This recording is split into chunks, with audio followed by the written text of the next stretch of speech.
Fala pessoal, beleza? A gente vai começar aqui então a nossa 12ª máquina. Essa máquina é a Mercy. Foi bem tranquilo de subir essa máquina aqui no VirtualBox, né? Só criei uma imagem nova de um, de um Ubuntu 64, né? E a gente importou então o disco VMDK dessa máquina como disco do Ubuntu. Nessa máquina a gente vai explorar um SMB aqui para fazer a leitura de alguns arquivos. Para quem não sabe, o que é SMB é um protocolo, né, de compartilhamento de arquivos, então dê uma lida aqui nesse material que vai estar na descrição, explicando como funciona o protocolo, né? A gente vai enumerar o SMB e a gente vai acabar extraindo algumas informações aí que estão compartilhadas, né, na rede. A gente vai utilizar o SMB Client para fazer a conexão, então está aqui a documentação também para quem quiser entender mais sobre a ferramenta. Depois dessa movimentação na rede aí, né, que a gente vai copiar alguns arquivos, a gente vai acabar descobrindo que nessa máquina tem um port knocking, que é um daemon, né, uma ferramenta dentro do Linux ali, que faz com que o administrador selecione algumas sequências de portas, né, que se você bater naquela sequência de porta correta, ele libera determinado acesso ali dentro do servidor, né? Então, se você escaneia lá, você faz uma requisição nas portas que o administrador escolheu e dentro do servidor é executado algum comando. Então, depois que a gente faz a liberação da porta, né, pode ser que ela já esteja aberta na hora que você iniciar a máquina e pode ser que ela feche durante o desafio, mas você vai acabar encontrando aqui um RIPS, que é um sistema que ele faz análise de script PHP aqui para encontrar vulnerabilidades em scripts PHP.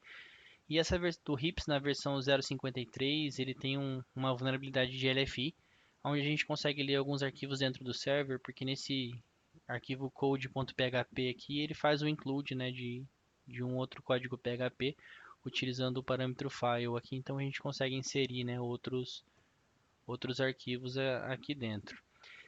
Nessa máquina também está rodando uma Apache Tomcat na versão 7 aqui, então tem uma aplicação de Java lá, JSP. Então a gente vai explorar um misconfiguration aqui nesse Tomcat para conseguir se logar no painel administrativo e fazer o upload de um AR lá para dentro do JSP.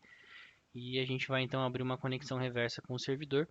E para fazer o escalonamento de privilégio, a gente vai abusar de um script que é executado no crontab. Para quem não sabe o que é o crontab ele é um agendador, né, de tarefas dentro do Linux. Então o administrador consegue utilizar o crontab aí para administrar tarefas, né? E essas tarefas elas são agendadas nos horários que o administrador escolhe ali, beleza? Então vamos lá. A primeira coisa que a gente vai fazer aqui é escanear essa máquina, né? Sudo nmap "-szinho vzão "-v de verboso 192.68.2.30 foi o IP que ela pegou aqui na minha estrutura. Então, ó, aqui ele já até viu que a porta 80 está aberta, ó. Pode ser que na hora que você escanear ela vai estar como filtrada. Aí você vai precisar do port knocking para abrir ela. Você já vai ver como é que a gente vai achar a configuração do port knocking aqui. Mas nesse caso ele já está aberto aqui. Se não tiver, você já sabe por quê, né? Então, e se no meio do desafio fechar também, você sabe que você vai ter que abrir ela. Bom, o que importa pra gente aqui, né, que tem vários serviços rodando, ó, tem o APNSSH, tem até um Dovecote aqui, ó, com POP3, igual a gente explorou na máquina de ontem. Mas o que a gente vai explorar primeiro aqui é o SMB, ó. Tem um Samba aqui, né, na versão 3x aqui, ó, na porta 445. A gente pode utilizar uma ferramenta chamada enum for Linux 92.68.2.30 para a gente conseguir ver aqui informações sobre esse compartilhamento de arquivo, né? Então, com esse script aqui, a gente vai conseguir ver informações sobre o domínio, vai conseguir ver informações sobre os usuários, né? Vai enumerar alguns usuários, vai ver quais são os diretórios que estão compartilhados aí na rede, se a gente consegue montar eles ou não, né? Então aqui mostra algumas informações do domínio. Se tivesse mesmo um AD de verdade aqui, ele ia pegar um pouquinho de informação aí do AD também. Ó, aqui ele está mostrando que está compartilhado, né, o diretório KU aqui dentro do IP aqui do nosso alvo, né? Só que ele não conseguiu montar porque ele não tem a senha, a credencial para acessar esse cara. Então se você subir mais aqui, você vai ver que o usuário também é KU. Então a gente precisa dar um jeito de descobrir a senha desse usuário, né, para a gente conseguir conectar aí nesse SMB e movimentar arquivos. Então a gente viu também ali no nosso scan que na porta 8080 tá rodando um Apache Tomcat, né, com Java. 92.68.2.30. Opa. na porta 8080.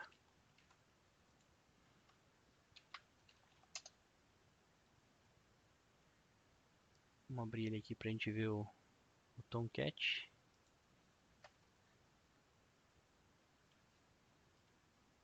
Acho que ele resolveu bugar agora. Não está funcionando a máquina.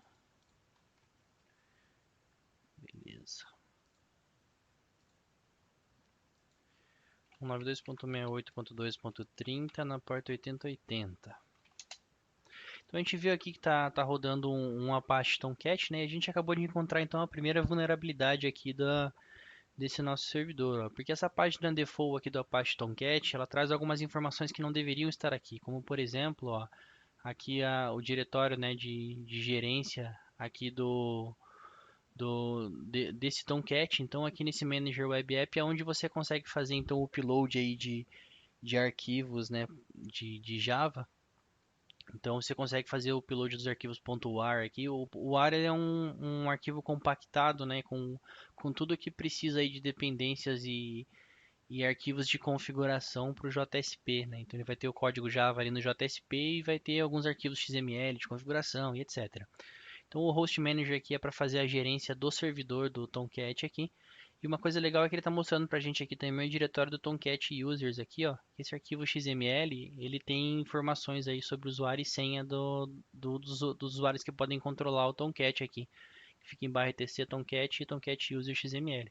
Essas informações não deveriam estar aparecendo aqui, né? Então se a gente achar algum lugar aqui no servidor onde a gente consegue chamar esse cara aqui, a gente vai conseguir então explorar essa vulnerabilidade e acabar se logando aqui nesse cara.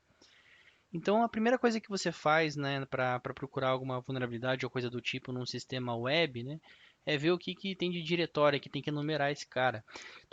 Quase todo o sistema que está para a internet aí, né, qualquer site, coisa que tiver publicado, está passível aí de ser requisitado por um bot, né, para ser feito então um crawler e trazer informações sobre esse site. Então é assim que os buscadores buscam informações. Por exemplo, o Google, né, tem um bot que vai lá no site e busca, né, o que tem naquele site para poder mostrar lá no resultado do Google. Quando um bot requisita um site assim, o primeiro lugar que ele requisita é o barra robots.txt. Esse arquivo robots.txt ele tem aqui um padrão que quando ele está escrito allow, ele está permitindo que aquele bot faça o crawler de determinado diretório dentro da aplicação, e o disallow ele não quer que o bot, né, retorne aquilo como busca. Porque, por exemplo, imagine que você busca lá Beco do Exploit no Google. A primeira coisa que vai aparecer é a nossa loja. Só que o crawler foi lá e buscou a loja, então o crawler ele leu o arquivo robots.txt e o diretório de administração da loja, né, onde você bota o usuário e senha para se logar, ele não vai mostrar, né, porque não é interessante que isso apareça para o usuário que está buscando. Então é assim que os crawlers fazem. Eles olham o robots.txt e conseguem ver o que pode acessar ou não. Só que isso não impede a gente de acessar, né? Então até facilita, porque quando a gente acessa o robots.txt, a gente vai ver alguns diretórios sensíveis aqui, como esse aqui, por exemplo. Então agora a gente joga ele aqui na aplicação, a gente conseguiu acessar, né, aqui alguma coisa. Você pode ver que tem uma string zona gigante aqui. Só de olhar para ela a gente já consegue ver que é um base 64 pelo padrão, né, das letras e esse igual igual no final aqui. Mas se você não sabe disso, você pode jogar esse cara no Smart Decoder lá do seu Burp, ou então tem algumas ferramentas aí de Linux mesmo que conseguem mostrar o que é, como foi encodado, né, aquela string ali, que esse código codificado.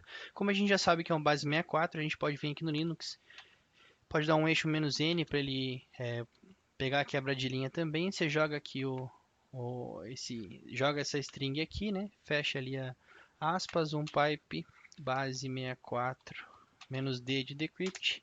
Então ele vai decriptar, né? Aqui o decriptar não, porque não é uma criptografia, ele vai decodificar, né? Que a codificação em base 64 ela é reversível.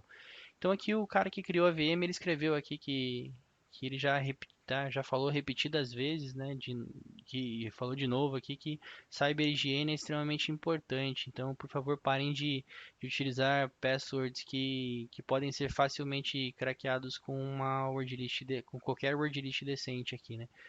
É, ele está dizendo aqui também que recentemente ele encontrou um password entre aspas, password, né, que é escrito literalmente num post-it na frente do computador de um empregado, né?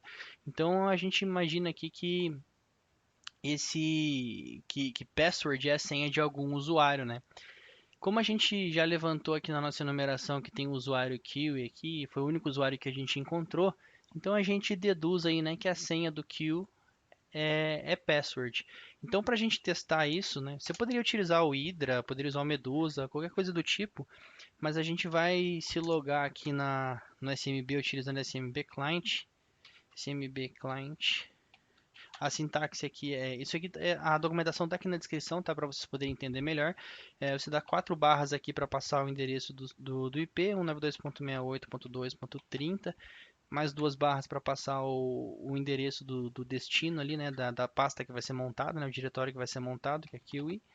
Você passa o menos U maiúsculo para passar o usuário, QI de novo. QU, né, não QI. E a senha password. Então a gente conseguiu montar aqui, né, ou dar um barra barra nesse diretório. Então se você der um ls aqui, você consegue navegar, você pode ler aqui esses diretórios, não tem problema. Então se você for aqui no cd.private, você vai ver que tem um outro diretório chamado OpenSesame aqui, cd OpenSesame. Aqui dentro dele tem um arquivo de configuração, ó, config. Você pode dar um get para baixar ele no config, get config. Então já baixou, posso sair aqui, vou dar um cat config. Ó, você pode ver que é um arquivo gigantesco aqui de configuração, né?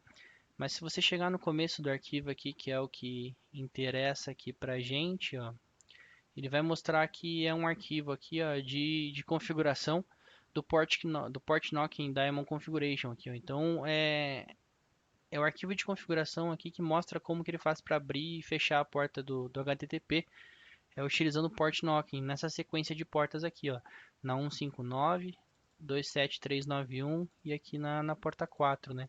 Então, quando essa porta estiver filtrada, se você requisitar primeiro a porta 159, depois a 27391, aí a porta 4, né? Ele vai executar esse iptables aqui e vai liberar o acesso dessa porta. Então, nesse caso, a gente não precisa fazer a requisição. Você pode usar o Netcat, pode fazer isso em Python, em Bash, como você achar melhor, né? Tem até uma própria ferramenta do Knocking, você pode utilizar o próprio Knocking, assim, ó.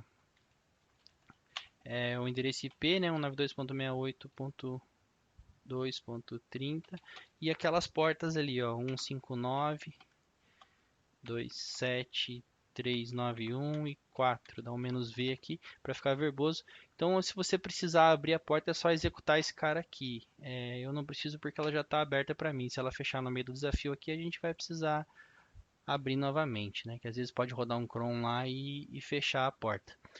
Então, agora que a gente sabe que dá para abrir a porta 80 aqui, né, a gente pode executar direto aqui.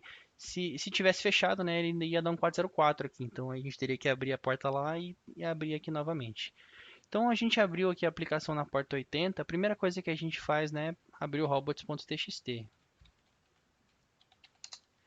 Então, aqui a gente viu que está liberado, tá bloqueado aqui, né, o mercy e o no mercy, né, ele está destacado como sensível aqui. Então, a gente pode abrir esses diretórios, ó. Aqui no diretório mercy, ele não tem nada aqui, né? Se abrir esse index aqui, ele só está mostrando aqui que está falando para você que a gente vai ter que fazer mais do que simplesmente ver a hora do sistema. Então provavelmente tem alguma coisa que roda aqui que seja sobre ver a hora do sistema, né? A gente já guarda essa dica aí. Então só o fato de estar listando diretórios aqui já é uma vulnerabilidade também, só que a gente não consegue explorar. Se tivesse com o método put habilitado aqui no servidor, na porta 80, a gente conseguiria inserir um arquivo aqui. Mas como não está, então a gente não consegue fazer nada nessa página aqui. Mas se você for no No Mercy, você vai ver aqui que está rodando, ó, um RIPS na versão 0.53, né? Então se você procurar aqui no seu Kali, ó, search exploit RIPS 0.53. Você vai ver que tem um exploit aqui de LFI, né? A gente já fez bastante coisa de LFI aí, então não precisa nem explicar. Então eu vou dar um locate aqui nesse exploit para a gente poder ler ele, né? Deixa eu dar um cat aqui para ler esse cara. Lembrando que Ctrl Shift C copia, Ctrl Shift V cola, né? Então aqui tem algumas informações, né, que o pesquisador encontrou sobre essa versão aqui do RIPS, que é essa ferramenta que faz análise de vulnerabilidade nos códigos PHP. Então ele mostra aqui, ó, que no diretório Windows tem um arquivo chamado code.php que faz um include, né, usando o parâmetro file aqui, e ele explorou aqui então passando um /etc/pswd. A gente vai copiar só até o Windows aqui, porque o RIPS é o diretório raiz da aplicação. E a gente já viu aqui no nosso site que o diretório raiz é No Mercy. Então o No Mercy está substituindo o RIPS ali, né? Então se você chamar aqui, ó, o user share, né? Opa. Se você chamar aqui o... Opa, copiei errado, peraí. Tô dormindo aqui. Então barra aqui, deixa eu copiar de volta. Ctrl Shift C para copiar. Agora vai. Então a gente pode chamar esse cara aqui no browser, né? Então ele acabou respondendo aqui pra gente, ó. E ele trouxe aqui o /etc/pswd. Então lembra que quando a gente viu que estava aberta a porta 8080 lá, né? 92.68.2.30 na porta 8080. Então a gente viu aqui, né, que tá rodando aqui o nosso Tomcat, né? Lembra desse arquivo aqui, ó? É o arquivo que tem os usuários e senhas aqui dos administradores do Tomcat. Então se a gente copiar esse cara e inserir no lugar do etc pswd aqui, ó. Deixa eu só tirar esse etc aqui, a barrinha aqui, aí. Ó, a gente conseguiu ler então esse arquivo aqui e você pode ver aqui que ele tem usuário e senha aqui, ó. Tem um usuário e uma senha e um usuário e uma senha do usuário Fluff e esse usuário gigantesco aqui, ó. Então a gente pode usar esse cara aqui para se logar aqui dentro, ó. Opa, eu já tinha me logado, deixa eu fazer o seguinte.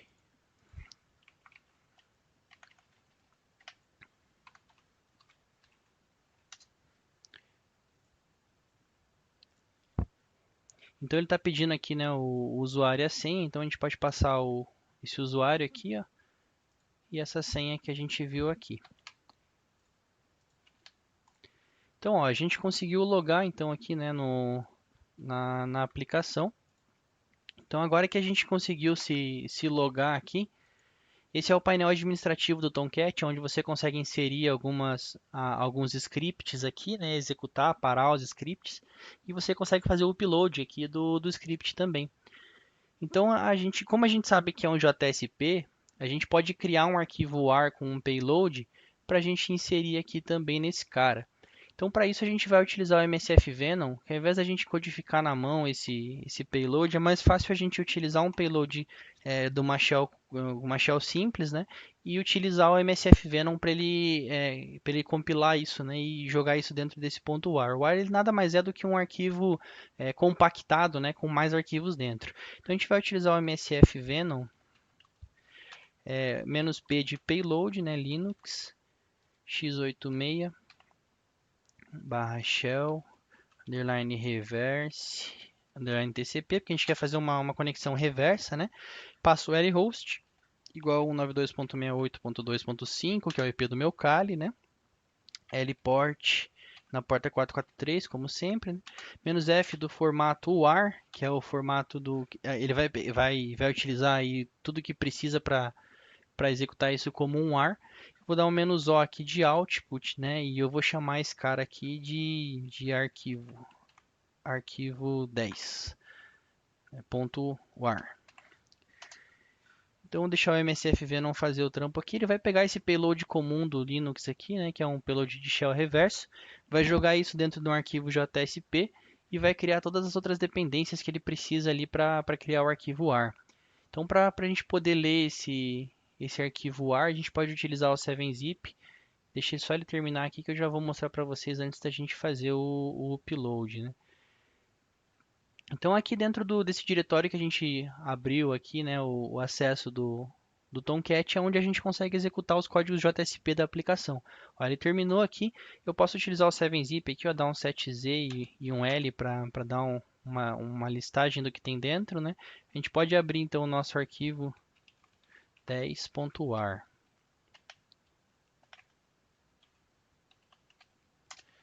Você pode ver que aqui dentro, ó, na estrutura dele, ele tem o meta-inf, né, o manifest.mf, aqui tem uns XMLs, aqui é o web.xml, que é tudo que ele precisa para executar o AR lá dentro do Tomcat.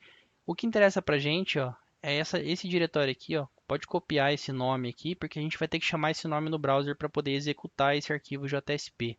Então a gente pode vir aqui, né, no Choose File aqui, escolher nosso arquivo 10 aqui, ó, e dar um deploy.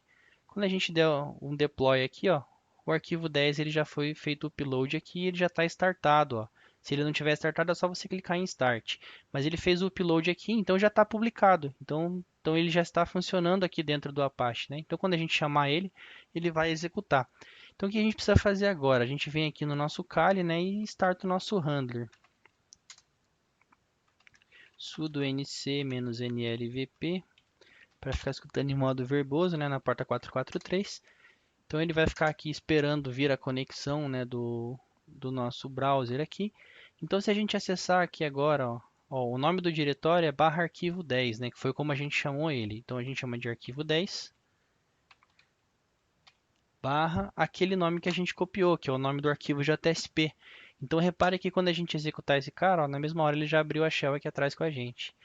Então agora a gente já está aqui então com o usuário Tomcat, né? Então vamos spawnar uma shell aqui, python-c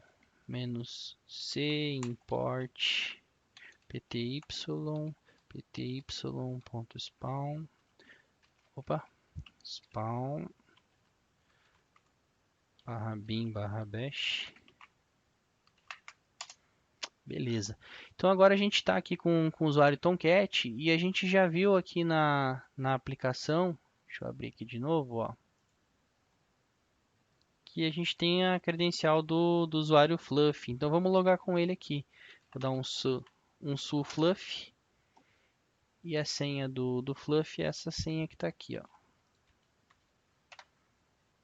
Beleza, a gente conseguiu se logar com ele. Então esse usuário aqui, né, depois que você já conseguiu o primeiro acesso, conseguiu o primeiro acesso desse usuário, né? Você precisa navegar aí no servidor para você encontrar possíveis pontos de pós-exploração. Então, nesse caso, se a gente der um cron tab "-l" aqui para listar o que está no cron tab, ele não tem nada no cron tab do Fluff. Mas na raiz do Fluff aqui, cd/home cd fluff. Se der um ls-a aqui, ele tem um diretório chamado private aqui, ó, .private, né, que se você acessar ele, ó, cd.private, tem um diretório chamado secrets. Então, como é que você vai achar essas coisas, né? É só você só vai achar coisas assim se você procurar dentro do server, né? Arquivos que você consegue escrever, arquivos que possam ser executados por alguma coisa, né? Você pode rodar linha num, várias outras ferramentas para você achar coisas vulneráveis dentro do server, né? Nesse caso aqui foi mais navegando dentro do diretório raiz mesmo. Então, se você for aqui no secrets, ó, ele tem um backup save e um time clock aqui. Então, se você der um cat nesse time clock, você vai ver aqui, ó, que ele tem um script, /bin /bash aqui, ó, que ele está pegando a hora, né, e ele tá escrevendo isso lá no arquivo de time lá dentro do diretório do HTML e está mudando aqui, né, o owner desse arquivo. Então, a gente já sabe que isso é um arquivo que vai ser chamado para executar essa ação. Então, quem que agenda as ações no Linux é o cron, né? Então, a gente pode imaginar que isso aqui deve ser executado de tempo em tempo. Então, se você der um ls-lh aqui, ó, mesmo que esse cara esteja com permissão, com o usuário root no grupo root, repare que deram uma permissão de 777 para ele aqui, ó. Então, todo mundo pode escrever e ler esse cara. Então foi uma falha na configuração do arquivo, que o administrador, ao invés de colocar no grupo certo quem precisa acessar, ele deu permissão 777 para o arquivo. Isso significa que qualquer um consegue escrever nele. Então a gente pode abusar desse arquivo e inserir na última linha ali, né, EOF, inserir no final do arquivo, uma shell para fazer a hora que ele executar esse arquivo ele se conectar na gente. Então a gente pode abrir, dar um split no terminal aqui que a gente vai precisar, né, criar a nossa shell, e além de criar a nossa shell, a gente vai precisar, né, startar o nosso handler. Então a gente vai usar de novo o MSF Venom para criar uma shell aqui com Netcat. Você pode fazer como você quiser essa shell, mas a gente vai fazer com Netcat aqui. Você pode chamar o MSF Venom "-p de payload, cmd barra unix barra reverse underline netcat. Netcat, né, passo o lhost, que é o nosso CALI aqui, 192.168.2.5. Lport, dessa vez eu vou passar a porta 80, porque a porta 443 a gente já está usando naquela seção ali em cima. Então eu vou passar o "-f de formato aqui, RAW, para ele sair no formato de código aqui pra gente, né? E eu vou mandar salvar isso num arquivo chamado arquivo 11.sh. Então eu vou deixar ele rodar o MSF Venom aqui para criar esse cara. Então a gente vai escrever no final desse arquivo aqui, ó, que chama time clock. Então eu vou editar esse arquivo 1 aqui, arquivo 11, né? E eu vou fazer o próprio SH inserir isso ali nesse cara. Então eu vou dar um echo aqui para escrever, né? Ponho entre aspas esse comando aqui da shell. Então essa saída aqui substitui o arquivo. Então se você colocar duas saídinhas assim, ele vai escrever EOF, né? Vai escrever no final do arquivo. Então eu vou colocar o time clock aqui e vou salvar esse cara aqui. A gente vai utilizar uma técnica que chama fileless para escrever isso nesse cara sem salvar nada lá no server.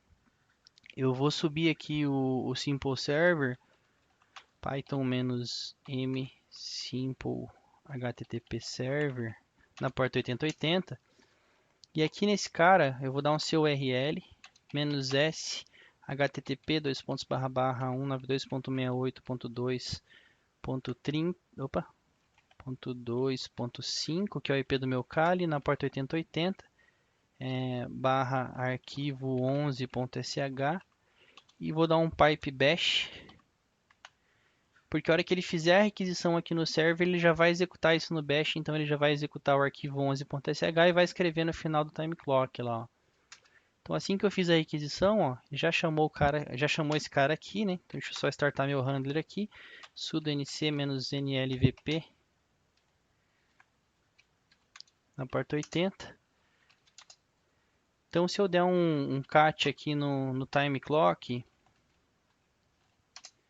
a gente escreveu no final dele aqui, né, o nosso mkfifo aqui, que foi aquele código que a gente escreveu para ele se conectar aqui no 192.168.2.5 na porta 80.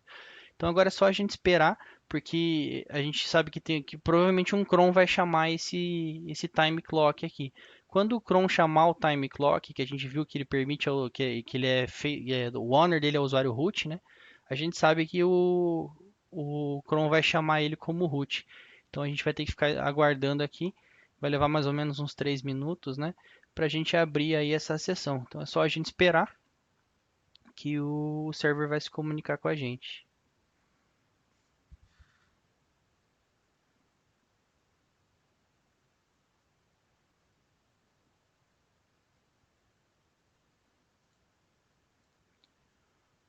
Então, se a gente não quiser esperar também esse cara aqui, né, a gente pode chamar ele no browser lá. Vamos ver se ele vai responder que era no diretório mercy. A gente chama esse index aqui, vamos ver se ele vai executar o cron. Não executou, tem que esperar. Vamos esperar para ver se ele abre aqui. Pode levar até uns 3 a 5 minutos para ele executar esse cron.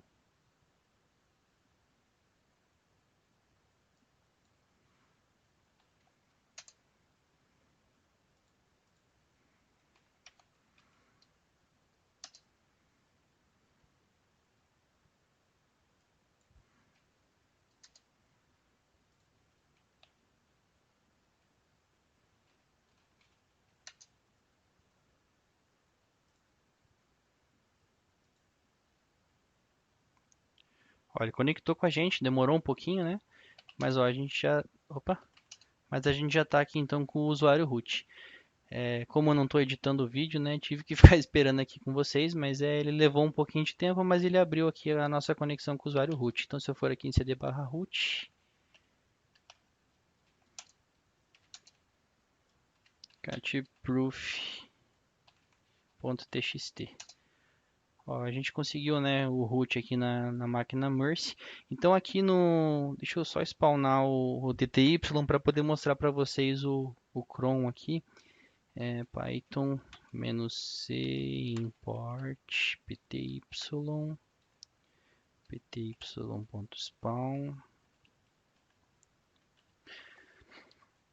/bin/bash. Então agora eu vou dar um cron tab "-l aqui para listar o cron tab, né? Ó, ele chama aqui o time clock, ó, né, a cada 3 minutos. Então, ó, de 3 em 3 minutos, ele vai dar um bash no /home /fluff private secrets time clock. Daí você se pergunta, pô, mas como é que você descobriu isso, né?